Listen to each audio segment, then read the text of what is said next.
Баршаңызға қайырлы күн. Бүгін каналда бигуди дайындайтын боламын. Видеоның соңына дейін көріп, лайк басуды ұмытпаңыз. Алдымен жылы суға 20 грамм қант, 20 грамм ашытқымды салып, жақсылап араластырамын.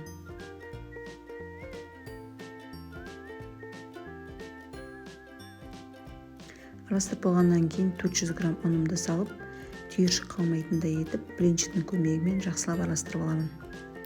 Толық араластырып болғаннан кейін ашытқымызды 15-20 минутқа бетін жауып қоямын.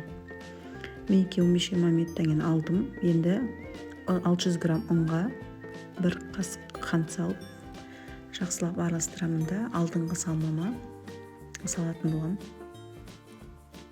Араластырып болдым. Енді осылай бөлшек қылып, аз-аздан қамырды елеп шықтым.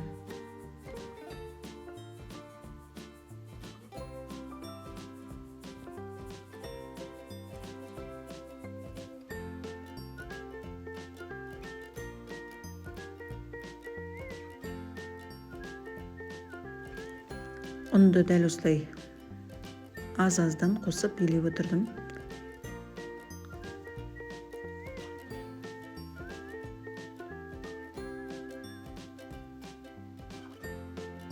Қамырымыз дәл осылай қолға жабысатындай болып шығады.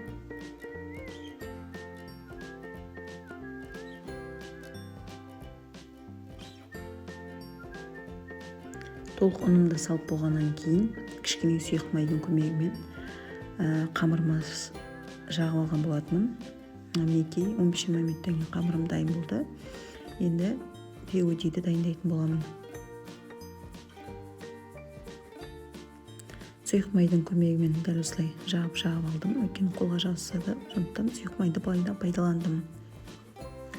Қамырым көтерілем дегенше ортасына салмасын дайындаймыз. Өз қалауыңызша 40 қабат және фаршты салып, ішіне тұзын салып, дәміне қарай бұрышын салып араластырамыз. Кішкене суға жібердім. Одан кейін сәбізбен сарымсақты салып тағы да араластырамын. Өз қалауларыңызша. Қамырымыз дайын болды. Енді өлшейтіннің көмегімен қамырдың шетінен үзіп 60 грамм қамыр қылып, бәрін бірдей етіп алып шықтым. 60 граммнан оқтаудың көмегімен кішкене ұнды сеуіп, енді бигудиімді дайындайтын боламын. Осылай ортасына салмасын салып, бетін жауып шықтым. Мантыға пісетін формаға дайындағандықтан астына майын жап дайындап қойған болатын.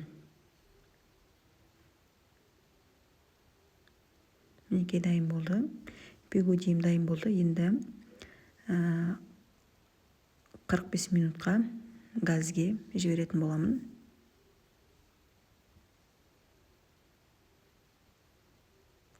Бигудиіміз дайын болды.